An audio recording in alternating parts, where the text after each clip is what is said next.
बच्चों सुप्रभातम, कैसे हो? ओके। देखिए एनसीईआरटी रुचिरा भाग थर्ड कक्षा 8 का 8 नंबर पाठ चल रहा था।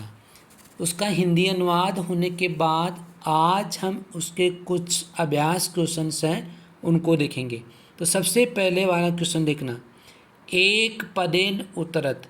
आपको इसका आंसर एक पद में देना है, यानी एक शब्द में इसका आंसर लिखना है। कस्य राज्य से भागेशु गजदरह शब्द है प्रयोज्यते, यानी किस राज्य के भागेशु भाग में गजदरह शब्द है प्रयोज्यते, गजदर शब्द का प्रयोग किया जाता है। तो कस्य की जगह आपको आंसर लिखना है। तो कस्य की जगह आंसर क्या हो जाएगा? राजस्थान से। क्या आंसर होगा इसका? राजस्थान से।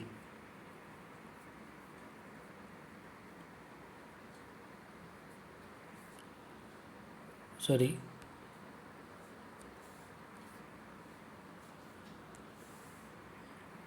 राजस्थान से। ठीक है, उसके बाद में आगे गज परिमाणम कै धार्यते।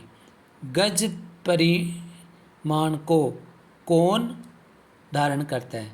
तो कौन धारण करता है? गज धर है।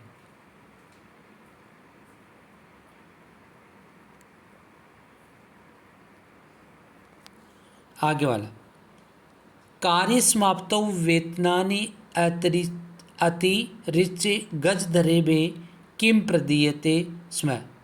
किम की जगह आपको आंसर लिखना है, यानी कार्य समाप्ति और वेतन के अतिरिक्त गजरे भे यानी गजधर के लिए किम प्रदीयते सम क्या दिया जाता है? तो क्या दिया जाता है? सम्मानम, यानी सम्मान। ठीक है,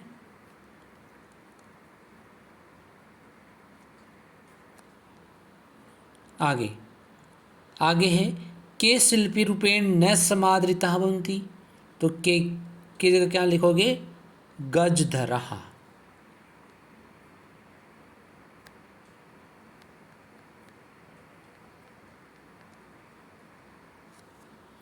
उसके बाद में आगे वाला देखना, सेकंड नंबर है अधोलिखितानां प्रश्नानाम उत्तराणि लिखत। नीचे लिखे हुए प्रश्नों के आपको उत्तर लिखना है। सबसे पहले वाला देखिए, तड़ागः कुत्र निर्मीयन्ते स्म, है ना? तो कुत्र की जगह आपको आंसर लिखना है, बाकी आपको सेम लिखना है। कुत्र में कहाँ होता है, तो इसका आंसर क्या होगा? तड़ागः ऐसे से ही देशे निर्मीयन्ते स्म, है ना? यानी ऐसे यहाँ लिख दूँ, फिर देख लो, यहाँ लिख लेते हैं, आ जाएगा। तो इसका आंसर क्या होगा?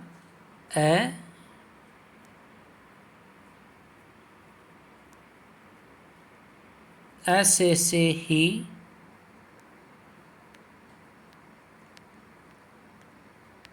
देशे।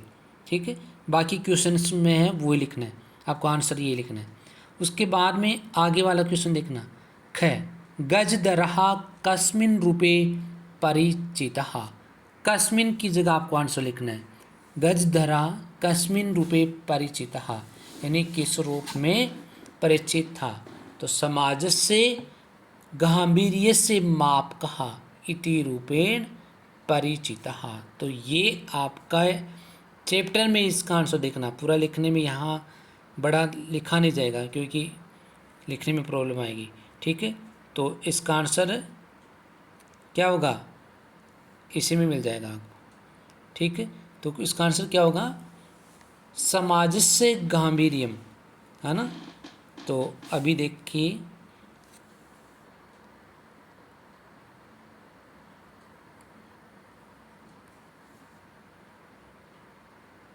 मिल गया?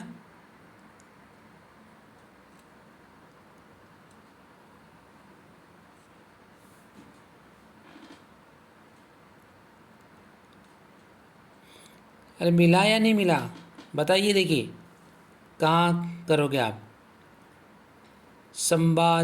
समाजस्य गांभीर्यम, है ना? मापेत इत्यस्मिन् रूपे परिचित है, ये रहा। ये देखो यहाँ से मिल गया, ये आंसर है। यहाँ से स्टार्टिंग है, यहाँ तक इसको कंप्लीट करना है। कौन सा नंबर है? ख। ख आपको यहाँ से लिखना है। उसके बाद में आगे वाला देखना, क्वेश्चन नंबर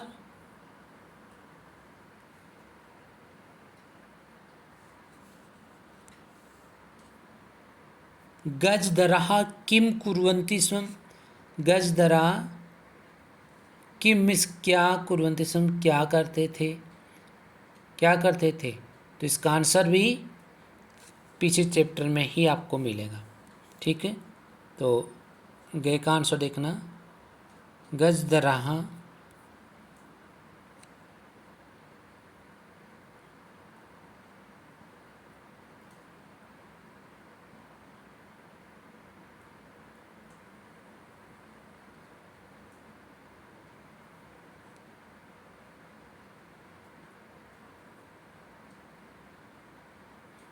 ये रहा, गजदरः नवनिर्माण से योजना, यानी वो क्या करते थे, नए निर्माण की क्या करते थे, योजना, ठीक है।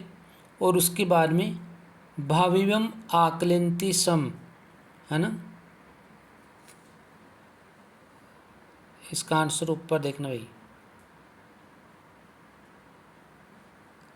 चैप्टर के अंदर ही मिलेगा आपको। थोड़ा सा चैप्टर को ढंग से पढ़ा करो ताकि हाथों हाथ आपके समझ में आ जाए, क्योंकि जो बड़े क्वेश्चंस होते हैं उनको आपको चैप्टर में से छांट कर लिखना होता है। जो भी आंसर होता है वो वहाँ से आपको छांट कर लिखना होगा, ठीक है। तो मिलेगा, देखिए।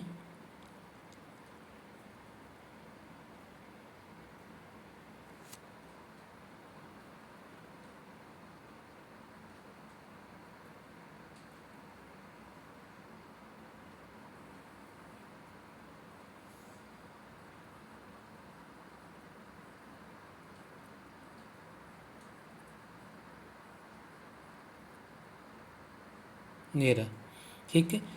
योजना, नवनिर्माण से योजना, यहाँ से देखना, योजना प्रस्तुवन्ति स्म, भावी आकलन्ति स्म, उपकरणा संग्रहन्ति स्म। यहाँ तक आपको कंप्लीट करना है, ठीक है। यहाँ से लेकर कौन सा है, गए, ये गए आपको यहाँ से लिखना है। आ गया समझ में। उसके बाद में आगे वाला क्वेश्चन देखना, आगे वाला क्वेश्चन, घ के सम्माननीय, सम्मानीय कौन है, तो कौन, गजधरः। इसका आंसर यही लिख लो, गज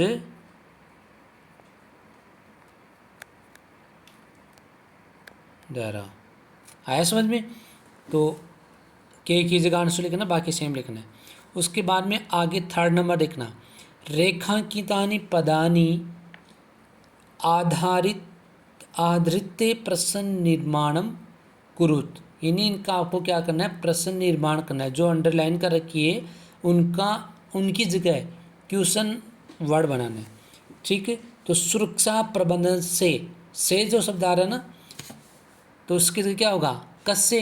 भाई सीधा सा आपको आना चाहिए ऐसे, ठीक है। ज़्यादा समझने वाले इसमें बात नहीं होगा, कि उस आंसर में आपको पता चल जाएगा।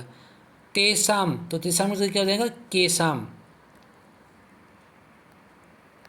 क्वेश्चन वर्ड बनाना तो केसाम आ जाएगा। उसके बाद में आगे कार्य समाप्तो वेतनानि, वेतनानि लिखा ना, तो इसकी जगह क्या हो जाएगा, कानी। ओके।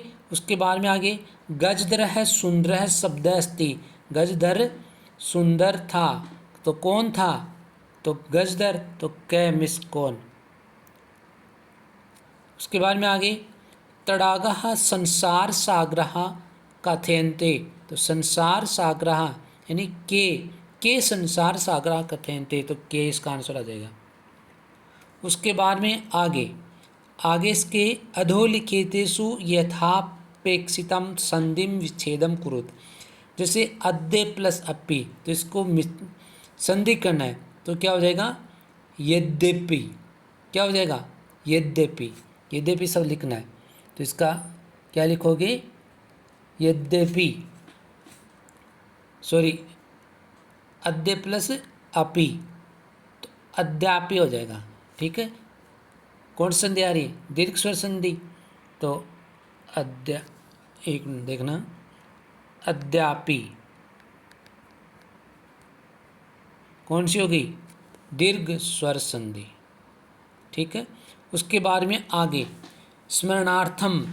स्मरणार्थम तो इसका क्या होगा, स्मरण प्लस अर्थम, इसका संधि से क्या होगा, स्मरण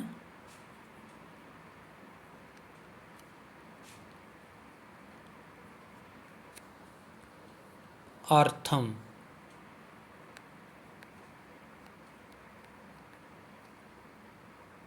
ठीक है, उसके बाद में आगे देखना, इति, सॉरी यहाँ लिखा हुआ है इति प्लस अस्मिन, तो इसको मिला के लिखना, तो कैसे लिखोगे, इतेस्मिन, इतेस्मिन।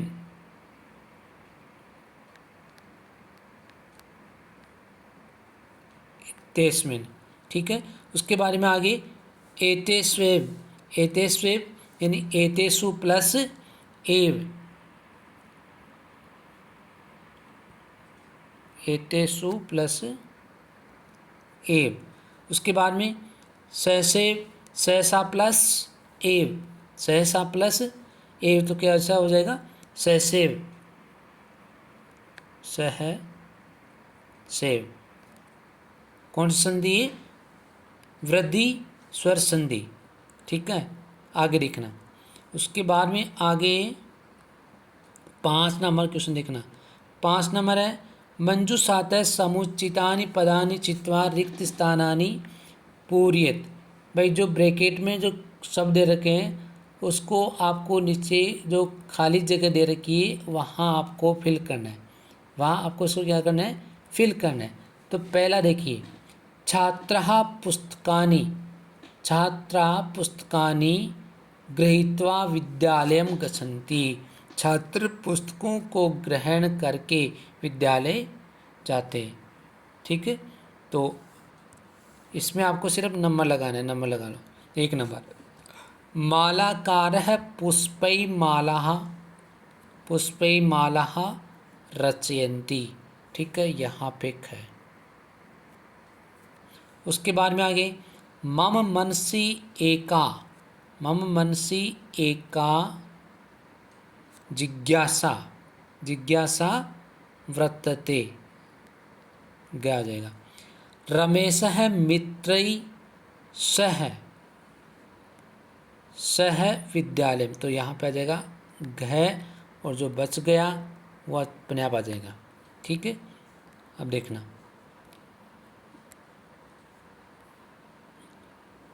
बालिका तत्र अहसत, यानी सहसा, अचानक बालिका ने वहाँ हंसी, तो इस सहसा से यहाँ पे भर दोगे। उसके बाद में आगे 6 नंबर, पद निर्माणम कुरुत, पद का निर्माण करना है। ये क्या, प्रत्यय दे रखे हैं भाई। सबसे पहले देखो क्री प्लस तुमुन है, तो क्री, क्री धातु है और प्रत्यय क्या है इसमें, तुमुन है। वैसे ही आपको और नीचे बनाना है। ठीक है, वैसे ही आपको नीचे और बनाना, जैसे मान लो री, री धातु और तुमुन प्रत्यय है। कौन सा प्रत्यय, तुमुन प्रत्यय, तो इसको मिला के लिखेंगे तो अपन कैसे लिखेंगे, बताइए कैसे लिखेंगे,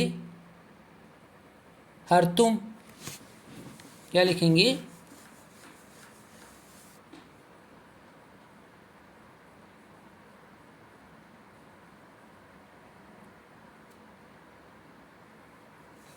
यहाँ लिख देंगे,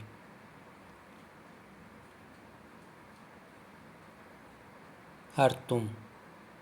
ठीक है, उसके बाद में आगे त्रि, त्रि, त्रि प्लस तुमुन, तो इसका क्या हो जाएगा, वह तरतुम हो जाएगा इसका। ठीक है, उसके बाद में आगे नम प्लस कत्वा, नम प्लस,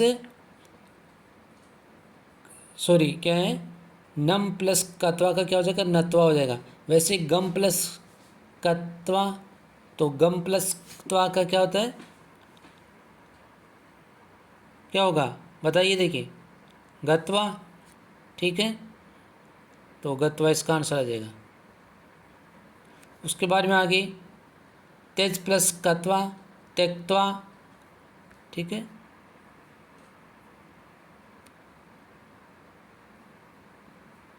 त्यक्त्वा। उसके बाद में भुज प्लस कत्वा, तो इसका आंसर क्या होगा, भुक्त्वा,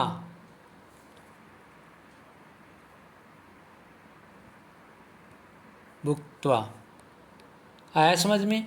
उसके बाद में आगे आगे देखिए, नीचे और दे रखे हैं। जैसे मान लो उप प्लस गम, और इसमें लेप प्रत्यय जोड़ने पर क्या बनता है, उपगम्य बनता है। यानी जो लेप प्रत्यय में पहले क्या जुड़ेगा, उपसर्ग जुड़ेगा, ठीक है। वैसे आपको नीचे बनाना है, जैसे सम प्लस पुज प्लस लेप, तो क्या हो जाएगा बताइए, देखिए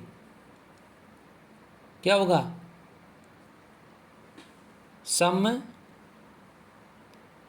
प्लस पुज शब्द लिखा रहेगा ना, पुज, तो पुज का क्या हो जाएगा, समपुजे, ठीक है, समपुजे।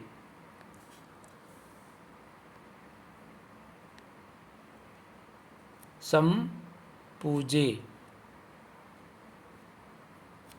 उसके बाद में आगे आगे वाला है आ प्लस नी प्लस लेप, तो क्या हो जाएगा इसका, आनिए, क्या होगा इसका, आनिए। उसके बाद में आगे प्र प्लस दा प्लस लेप, तो क्या होगा, प्रदाय, प्रदाय, प्रदाय।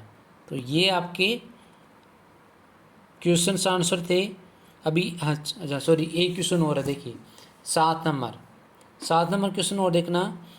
कौष्टकेषु दत्तेषु शब्देषु समुचितां विभक्तिं योजयित्वा रिक्त स्थानानि पूरयेत्। भाई कौष्टक में जो शब्द दे रखा है उसको आपको विभक्ति बना के लिखनी है।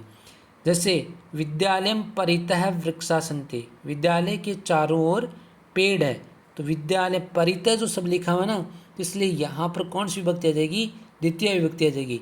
वैसे आपको यहाँ लिखना है, जैसे उभयतः ग्रामः सन्ति, यानी गांव के दोनों ओर ग्रामम, तो इसमें भी कौन सी विभक्ति आएगी, द्वितीय। बस उभयतः परितः समया निक्षा हा प्रतियोगे अपि द्वितीया, तो इसमें भी क्या हो जाएगी, कौन सी विभक्ति आएगी, ग्रामम, यानी द्वितीय विभक्ति, तो ग्रामम बन जाएगा, ठीक है। तो ग्रामम यहाँ लिख लो,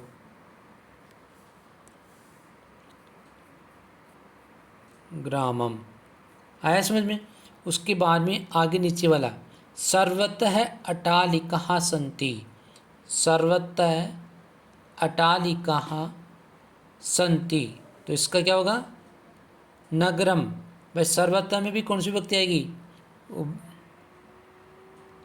तो क्या आंसर लिखोगे इसमें, यहाँ पे भाई नगर सब लिखा हुआ है, तो नगरम हो जाएगा,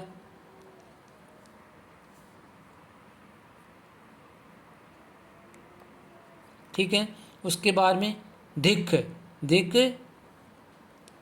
का पुरुष, धिक का पुरुष, पुरुष, तो धिक में भी कौन सी विभक्ति आती है, द्वितीय, तो का पुरुषम आ जाएगा, का पुरुषम। उसके बाद में आगे मृगहा मृगई से धावंती, तो इसमें कौन सी विभक्ति, मृगहा मृगई, कौन सी विभक्ति आ रही है, स के साथ में तृतीया, तृतीया विभक्ति आएगी, तो क्या होगा यहाँ पे, बालकाः सह पठन्ति, बालिका लिखा हुआ है, तो बीच में क्या लिखोगे, बालिका भी, क्या लिखोगे, बालिका भी, तो बालिका भी, ठीक है। उसके बाद में आगे पुत्र स आपणम गच्छति, पितृ, स में स के साथ में कौन सी व्यक्ति, तृतीय, कौन सी आ जाएगी, तृतीया, तो क्या लिखोगे यहाँ पे, पित्रा, पित्रा आंसर आ जाएगा। उसके बाद में आगे शिशु स क्रीडति, मातृ, मातृ है ना, तो स के साथ में भी कौन सी विभक्ति आती है? तृतीया, तो क्या आ जाएगा यहाँ पे? मात्रा। आ रहा समझ में? उसके बाद में आगे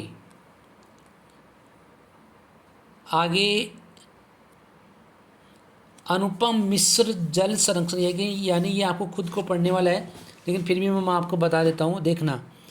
यानी अनुपम मिश्र जल संरक्षण के पारंपरिक ज्ञान को समाज के सामने लाने का श्रेय जिन लोगों को है वे कौन है? श्री अनुपम मिश्र, ठीक है, का जन्म 1948, उनमें अग्रगण्य आज भी खरे हैं।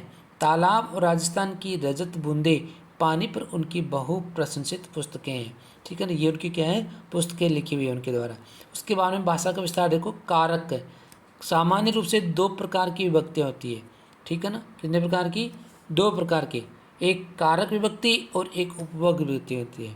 कारक चिन्हों के आधार पर जहाँ पदों का प्रयोग होता है, किसका प्रयोग होता है? पदों का प्रयोग होता है, उसे कारक विभक्ति कहते हैं। किंतु किन्हीं विशेष पदों के कारण जहाँ कारक चिन्हों की उपेक्षा कर किसी विशेष विभक्ति का प्रयोग होता है, उसे उपपद विभक्ति कहते हैं। जैसे सर्वतः, अभितः, परितः, धिक आदि शब्दों के योग में कौन सी विभक्ति होती है?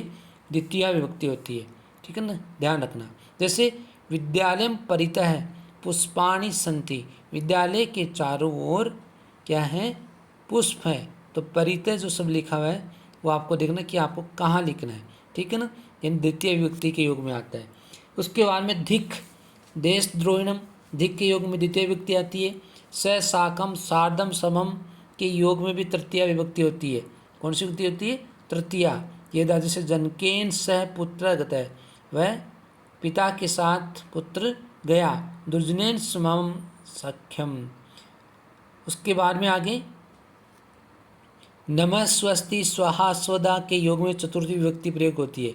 जैसे देशभक्ताय नमः, ठीक है, जनेभे स्वस्ति। और उसके बाद में अलम शब्द के 2 अर्थ होते हैं, एक तो होता है पर्याप्त, ठीक है, एक होता है मत।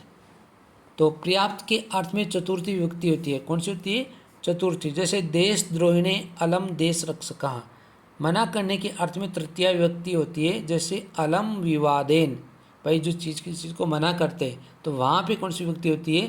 तृतीया विभक्ति होती है। जैसे परिश्रम, परिश्रमम, परिश्रमेन, परिश्रमात्, विना की गति।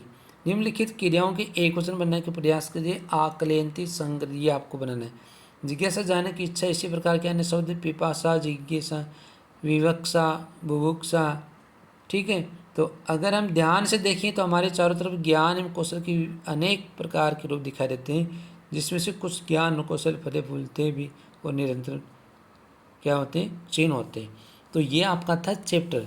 तो यहाँ तक सबका आपको कंप्लीट हो जाना चाहिए। जहाँ नहीं समझ में आए उसको कमेंट बॉक्स में ज़रूर डालें, ताकि आने वाला वीडियो में आपको इसका आंसर बता दिया जाएगा। Okay, thanks.